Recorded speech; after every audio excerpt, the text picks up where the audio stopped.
한 주간 스포츠계 소식들 모아서 전해드립니다. 엠스플 뉴스 도상현 기자입니다. 안녕하세요. 안녕하세요. 반갑습니다. 네, 딱 한 주 못 봤는데 엄청나게 오랜만인 것 같아요. 네, 저희 해가 지나서 또 뵙는 것 같습니다. 그러게요. 1년 만에 뵙는 거죠? 1년 만에 뵀어요. 네네. 자, 이제 새해 처음 만났으니까 새해 복 많이 받으세요. 새해 복 많이 받으십시오. 네. 청취자 여러분들도 또 새해 복 많이 받으시기 바라겠습니다. 네. 자, 도상현 기자의 2021년 새해 목표는 뭡니까? 제가 올해로 이제 딱 30이 됐거든요. 아, 그래요? 우리나라 나이로. 네. 오. 그래서 원래는 제가 정말 게으른 편인데 요 예. 게으름을 조금 타파하고 일을 조금 더 많이 해보자. 네. 이게 일단은 새해 목표입니다. 지금 네. 일단 사흘은 작심 3일은 이제 지킨 것 같아서 작심 3일은 지켰어요? 네. 좀 더 길게 가야 되지 않을까 생각을 하고 있습니다. 네. 네. 그런데 뭐 어떤 분들은 게으름도 미덕이다. 이런 말도 하시더라고요. 근데 30년을 게으르게 살아가지고요. 그래요? 이제 네. 좀 부지런하게 살아보고자 합니다. 도상현 기자의 힘찬 새해를 응원하겠습니다. 좀 더 부지런하고 바쁜 도상현 기자의 모습을 기대하겠고요. 오늘은 국내 프로야구 소식 먼저 좀 볼까요? 스토브 리그 한참 FA 진행 중이잖아요. 네, 아직 체결 안 된 선수들도 꽤 있잖아요. 그렇습니다. 뭐 이용찬 선수라든지 네. 아니면 뭐 유희관 선수, 또 차우찬 선수, 또 이제 뭐 해외 진출 여부에 따라 달라지긴 하겠습니다만 이제 양현종 선수도 아직까지는 또 미계약자이기 때문에 좀 굵직굵직한 선수들이 아직 좀 시장에 남아 있다고 말씀드릴 수 있겠죠. 네, 굵직굵직한 선수들 그 중에서도 가장 관심은 몸도 굵직한 아무래도 조선의 4번 타자 이대호 선수일 텐데 아직까지 거취 또 계약 유무 오리무중인 것 같아요. 그렇습니다. 이제 롯데자이언츠 쪽에서는 이제 이대호 선수와 관련된 이야기를 했을 때는 네. 뭐 우리에게 뭐 필요한 선수다, 뭐 혹은 뭐 프랜차이즈 선수니만큼 뭐 대우하겠다 이런 정도의 코멘트는 사실 나오기 마련인데 예. 롯데자이언츠가 이대호 선수 관련한 이야기에 대해서는 다 모두 노코멘트 하겠다 이런 식으로 좀 나오고 있거든요. 예. 지금 이미 해를 넘긴 상황이고 네. 이 협상이 좀 늦어진 이유가 제가 또 전에 말씀드렸던 이 이대호 선수의 또 선수협 판공비 논란 이것 때문에 이제 좀 상황을 지켜보자는 의견이 또 팀 내에 있었다고 합니다. 네. 그러다 보니까 이 종무식 기간이 또 찾아왔고 예. 이게 또 해를 넘길 수밖에 없는 그런 상황이 됐는데요. 네. 예, 아직까지 협상 테이블은 차려진 것은 아니고 또 간단하게 선수와 구단이 이제 사직구장에서 한 차례 정도 만나서 뭐 간단한 이 계약과 연관되어 있는 내용은 아니고 뭐 운동 열심히 하고 있다. 뭐 이 정도의 교감을 나눈 그런 상황이기는 합니다. 네. 그런데 이제 이대호 선수가 이 4년 150억 정말 이 커다란 계약을 2017 시즌을 앞두고 또 맺었잖아요. 예. 요 4년의 계약을 또 평가하는 데 있어서 또 성공했다는 이 평가보다는 조금 이 기대에는 미치지 못했다. 이 150억 원의 가치에는 좀 미치지 못했다. 이런 얘기들이 좀 많아지는 가운데 네. 내년 이대호 선수의 나이도 또 이제 40이 됩니다. 이제 그러다 보니까 롯데자이언츠 쪽에서도 이 내부에서는 연 평균 10억 이상을 부르는 분위기는 좀 감지가 되고 있지 않습니다. 이제 상한선이 이제 연평균 10억이라는 얘기가 되겠죠. 네. 이랬을 때는 좀 이 기준선 이대호 선수의 기준선이라고 한다면 이제 이승엽 선수라든지 혹은 이제 박용택 선수 이 선수들이 모두 다 삼성 라이온즈 그리고 LG 트윈스의 또 레전드 선수 아니었겠습니까? 네.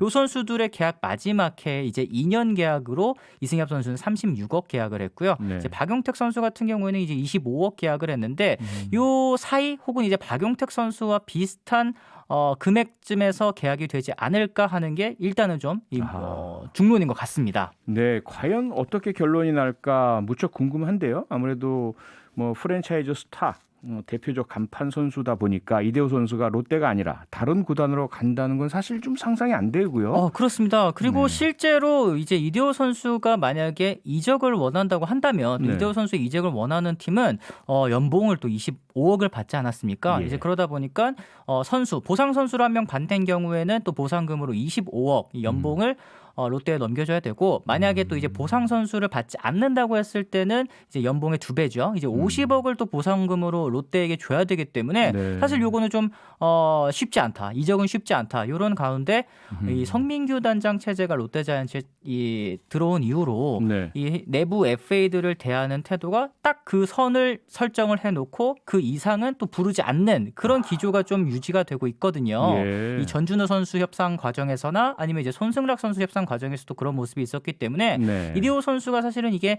길어지면 길어질수록 좀 선수에게 유리한 계약이 나오지는 않을 것 같다. 그리고 또 이제 팬 여론도 조금 봐야 되지 않겠습니까? 그러게요. 이 4년 150억 이 롯데 팬들 입장에서는 충분히 팀 입장에서는 이 대우를 해준 것이 아니냐. 해줄 만큼 해줬다. 네네네. 여기에 이제 판공비 논란도 좀 있다 보니까 네. 이대호 선수에 대한 좀 여론이 좋지는 않은 상황. 얼른 좀 계약을 마무리 지었으면 좋겠다. 이런 분위기가 지금은 조금 감지되고 있는 것 같습니다. 네, 이대호 선수 그리고 롯데 구단 어떤 결정을 내릴지 지켜보기로 하고요. 2021년 새해를 누구보다 정말 멋지게 출발한 선수 당연히 소니, 손흥민 선수인데 토트넘 통산 100호골 드디어 넣었죠. 네, 이제 뭐 해리케인 선수의 또 도움을 받아서 100호 골도 또 넣었고 네. 또 얼마 전에는 이 유럽 무대 통산 150호 골을 또 넣으면서 또 새해 역사를 또 썼는데요. 이렇게 또 새해가 됐음에도 이 손흥민 선수의 또 활약이 계속 이어지고 있습니다. 네, 그리고 EPL 리그 득점 순위는 지금 2위 달리고 있죠. 네네네. 1위 빨리 탈환을 해야 될 텐데요. 네. 손흥민 선수 가치는 끝없이 치솟고 있고요. 과거와는 정말 위상이 확 달라진 상황인데 그러다 보니까 계속 들리는 소리가 레알 마드리드로의 네. 이적설이 솔솔솔 계속 나오고 있어요. 지금 네. 어떤 상태입니까? 요게 이제 이 한 터키 쪽 기자의 이 SNS를 통해서 처음 보도가 됐었는데요. 네. 이제 뭐 지네딘 지단 감독이 손흥민 선수의 영입을 원하고 있다. 또 이제 뭐 은바페라든지 아니면 홀란드, 이 살라 요 선수들을 영입하지 못할 경우에는 이제 손흥민에게 관심을 가지고 있다. 혹은 뭐 지네딘 지단 감독이 팀에 손흥민 영입을 요청했다더라. 뭐 이런 얘기들이 지금 뭐 스페인 쪽이라든지 뭐 다른 해외 언론을 통해서 계속 이제 재생산되고 있는 그런 상황입니다. 예. 그렇지만 이 원소스라고 하죠. 이제 터키 기자가 사실은 이 공신력이 있는 매체에서 보도를 한 것이 아니고 또 이걸 인용한 매체들이 이제 돈발롱이라고 해서 스페인 매체 이제 돈발롱이라고 해서 네. 요 매체가 이제 이 스페인의 더 선이다. 아하.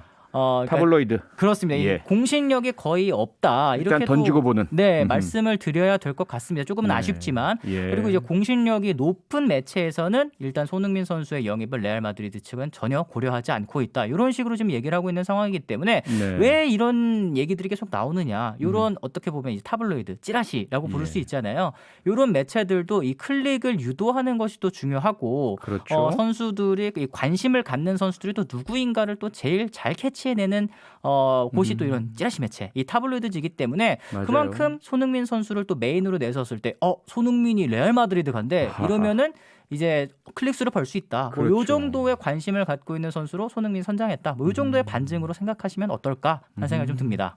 그러니까 실제로 레알 마드리드로의 이적 가능성보다는 그만큼 손흥민이 슈퍼스타로서의 그렇죠. 어떤 상업적인 가치가 크다. 전 이렇게. 세계적으로 관심을 받고 있는 그런 선수가 됐다. 뭐 요 정도로 받아들이시면 될 것 같습니다. 예. 그렇다 하더라도 일단 도상현 기자에게는 분명히 이게 예측을 요청을 해야 하기 때문에 아직까지 토트넘과의 계약은 남아 있고요. 그렇습니다. 하지만 그래도 레알 마드리드 혹은 그 정도의 빅 클럽으로 이적할 것 같다? 아니다. 어떻게 보십니까? 저는 조금 어렵지 않을까 하는 생각이 좀 들어요. 이제 어렵다는 게 토트넘에 남는다. 네, 토트넘에 남는다고 이제 생각을 하는 게 토트넘에서도 이제 손흥민 선수에게 뭐 지난번에도 말씀드렸지만 이제 주급 20만 파운드 이상의 대우는 프리미어 리그에서도 거의 최상위급의 선수들에게 또 해주는 그런 주급이기 때문에 그렇죠. 그 정도의 대우로 또 토트넘에 남고 일단은 또 이미 토트넘의 전설이 된 이 손흥민 선수이기 때문에 이 우리나라 나이로 또 이제 손흥민 선수도 이제 30이 또 됐거든요. 벌써 그렇게 됐네요. 네, 이 손흥민 선수도 계속 쭉 이 남은 선수 생활을 토트넘에서 남아서 또 우승컵도 몇 개 들고 이러는 것도 또 좋지 않을까 하는 생각이 좀 일단은 듭니다. 네, 도상현 기자가요. 우리 방송 초기에는 정말 많이 틀렸습니다. 그래서